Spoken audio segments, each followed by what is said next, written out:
뉴스 시작합니다. 저는 동정민입니다. 김건희 여사가 구속 후 처음으로 특검 조사에 출석했습니다. 남편인 윤석열 전 대통령은 조사를 거부하고 있지만 김 여사 일단 출석을 한 거죠. 특혜를 주지 않겠다는 듯 수갑을 채워서 출석을 시켰는데요. 명태균 씨의 공천 개입 의혹 사건에 대해 질문했지만 김 여사 대부분 답변을 거부했습니다. 동석했던 변호인들에겐 남편과 다시 만날 수 있을까 이런 말도 했다는데요. 김호영 기자가 시작합니다. 김건희 여사가 탄 호송차가 특검 사무실로 들어섭니다. 그제 구속된 김 여사가 구속 후 처음으로 조사를 받으러 온 겁니다. 소환 당시 포토라인에서 발언을 했던 지난주와 달리 구속 피의자 신분인 오늘은 호송차를 타고 비공개 출석했습니다.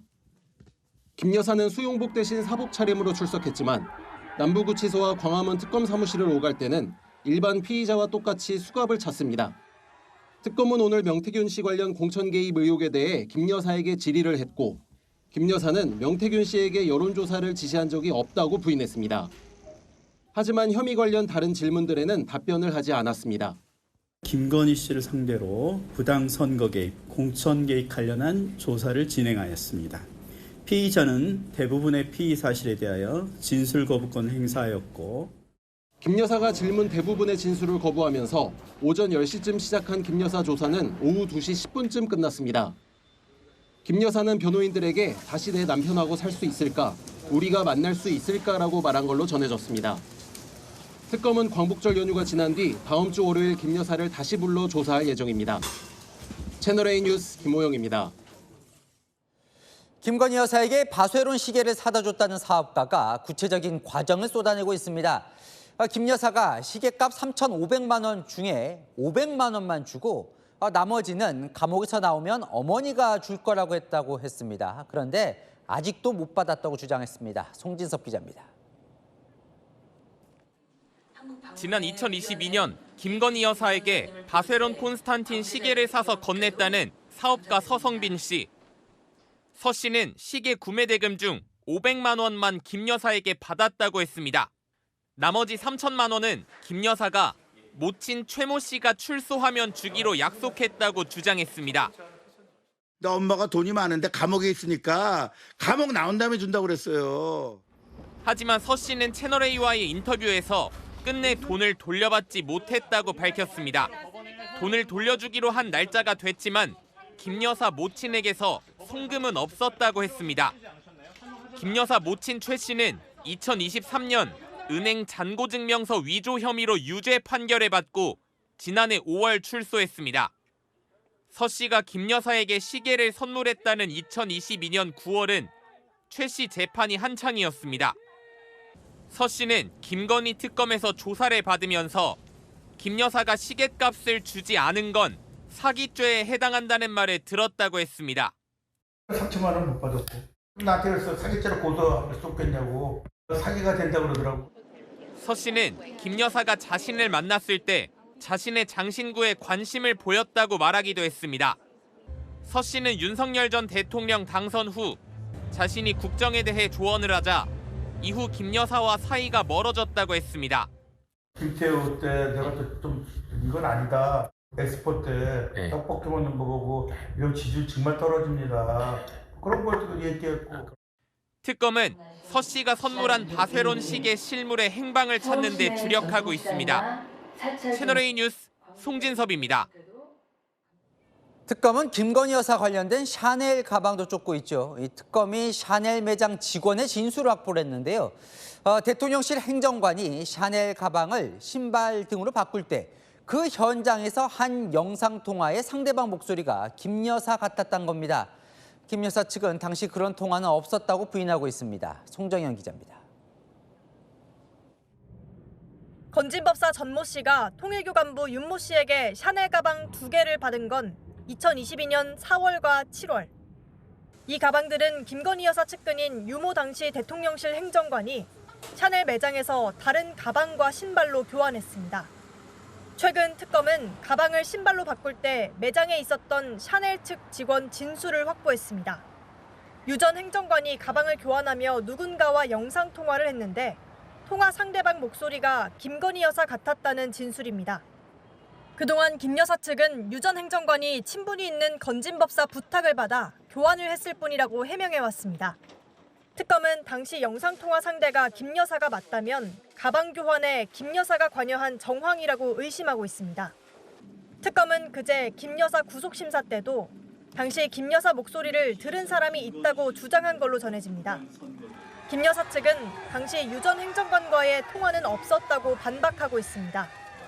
특검은 다음 주 건진법사에게 가방을 전달한 통일교 전 간부 윤모 씨를 정치자금법 위반 등 혐의로 기소할 방침입니다.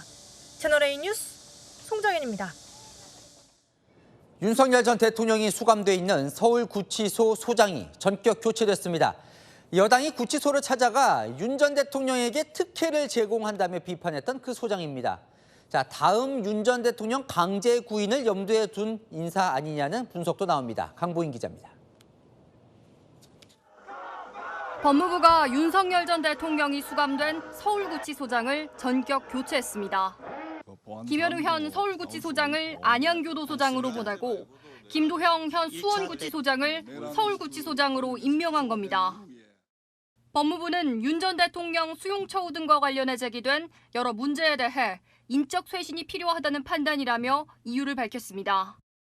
법무부는 윤 전 대통령의 단독 변호인 접견실 제공도 중단하고 일반 수용자와 같은 장소에서 변호인과 접견하도록 조치하기도 했습니다. 구치소가 윤 전 대통령에게 특혜를 제공하고 있다는 비판을 반영한 문책 인사라는 분석입니다. 일반적인 변호인 접견실이 아닌 검찰이나 경찰이 공무상 조사를 진행하는 조사실에서 변호인 접견을 해왔다는 사실을 확인하였습니다. 훨씬 쾌적하고 외부 간섭이 차단된 공간이었습니다. 정성호 법무부 장관도 지난 2일 특혜성 접견 논란이 재발하지 않도록 시정 조치할 것이라고 밝혔습니다. 구치소장 교체로 향후 특검의 윤 전 대통령 강제 인지 시도 때 구치소 측이 더 적극적으로 협조할 거란 관측도 나옵니다. 채널A 뉴스 강보인입니다.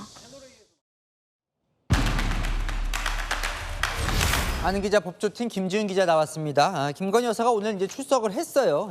본인이 나오겠다고 한 건데 나올 때 수갑을 찼다라는 게 좀 눈에 띄던데 뭐 예외는 없다 이런 거예요? 네, 오늘 김 여사 사복을 입고 수갑을 찼습니다. 구치소 밖으로 나갈 때요. 남성 수용자는 포승줄과 수갑을 함께, 여성은 수갑을 채우는 게 원칙입니다. 하지만 실무에서는 수갑을 채우지 않는 경우도 적지 않은데요. 특혜 논란을 의식해서 원칙대로 수갑을 채웠다는 분석입니다. 그럼 이제 앞으로는 윤석열 전 대통령이 조사를 받으면 포승줄과 수갑을 차게 되는 거예요? 네, 교정당국이 고민을 좀 할 것 같습니다. 그런데 윤 전 대통령 올해 초 헌법재판소나 법정에 출석할 때 포승줄이나 수갑을 차지는 않았습니다. 이때는 현직이라서 예우를 했던 건데요. 지금은 대통령 신분이 아니라서 다른 판단을 할 수 있는 상황입니다. 자, 그렇게 특검에 이제 나왔는데 김 여사가 그럼 한마디도 안 한 거예요, 나와서? 네, 특검에 5시간 정도 머물렀지만 실제 조사 시간은 3시간도 채 안 됐습니다. 명태균 씨에게 내가 여론조사를 지시한 적은 없다. 김 여사가 직접 답변한 부분은 이 한마디였다고 합니다. 그래요? 그런 후에 뭔가 심경, 특히 남편과 관련된 남긴 말이 조금 화제가 되네요. 네, 변호인들에게 했던 말인데요. 이 휴식 시간에 내가 다시 내 남편하고 살 수 있을까? 다시 우리가 만날 수 있을까라는 말을 전했다고 합니다. 남편과 동시에 구속되는 충격 속에서 나온 말로 보이는데요. 변호인단이 이 말을 외부에 공개한 걸 보면 국민과 지지자를 향한 호소 성격도 있는 것 같습니다. 근데 특검이 조사받으러 나오라고 했는데 남편이 윤 전 대통령은 지금 안 나오고 있는데 김 여사 나오기로 한 거예요. 근데 나와선 또 왜 아무 말도 안 합니까? 이유가 뭘까요? 네, 그동안 명품들 안 받았다 이렇게 진술해왔는데 일관해온 진술을 더 이상은 유지하기가 어려워서란 분석이 나옵니다. 지난주 구속심사 전 서희건설 측은 진품 반클리프 목걸이 김 여사에게 건넸다고 자술서를 제출했잖아요. 이런 내용을 모르고 있었던 변호인단 지금까지도 크게 당황한 상태로 전해집니다. 변호 전략을 재정비할 시간이 필요해서 일단 말을 아끼고 보는 걸로 보입니다. 그럼 전략 재정비하면서 뭔가 김 여사가 진술을 뒤집을 가능성도 있어 보입니까? 김 여사에게 남은 선택지요. 크게 2가지밖에 없습니다. 목걸이를 받았다는 사실 계속 부인하는 방법이 있겠죠. 하지만 물건을 줬다는 사람이 자수한 상황에서 계속 거짓말을 한다는 비판을 피할 수 없고요. 만약 목걸이를 받았다고 인정한다면 윤 전 대통령은 몰랐다라고 주장하는 전략을 세울 수도 있습니다. 그래요? 그러면 만약에 남편인 윤 전 대통령은 몰랐다고 진술하면 뭔가 유리한 점이 있는 거예요? 혐의와 형량이 무거워지는 걸 막을 수는 있기는 합니다. 무슨 말이냐? 지금까지는 반클리프 목걸이, 재산 신고에서 누락해 공직자윤리법을 어겼다는 의혹을 받아왔죠. 하지만 인사청탁 대가로 받았다면 뇌물죄 적용이 가능성이 생깁니다. 6천만 원 하는 반클리프 목걸이가 뇌물로 인정이 되면 7년 이상 유기징역에 처해질 수 있습니다. 이 명품 시계 부분도 이제 사다 줬다는 사람이 계속 진술이 나오는데 이것도 뭔가 지금 뇌물이 의심받고 있는 거예요, 그죠? 네, 맞습니다. 바쉐론 명품 시계를 대신 사줬다는 사업가 서성빈 씨는 시계 대금 3천만 원을 못 받았다면서도 이게 로봇 경호견 공급 계약에 대한 청탁 대가는 아니라고 주장하고 있거든요. 특검은 시계와 계약 사이의 대가성 입증에 주력할 전망입니다. 네, 하는 기자 김지윤 기자와 살펴봤습니다.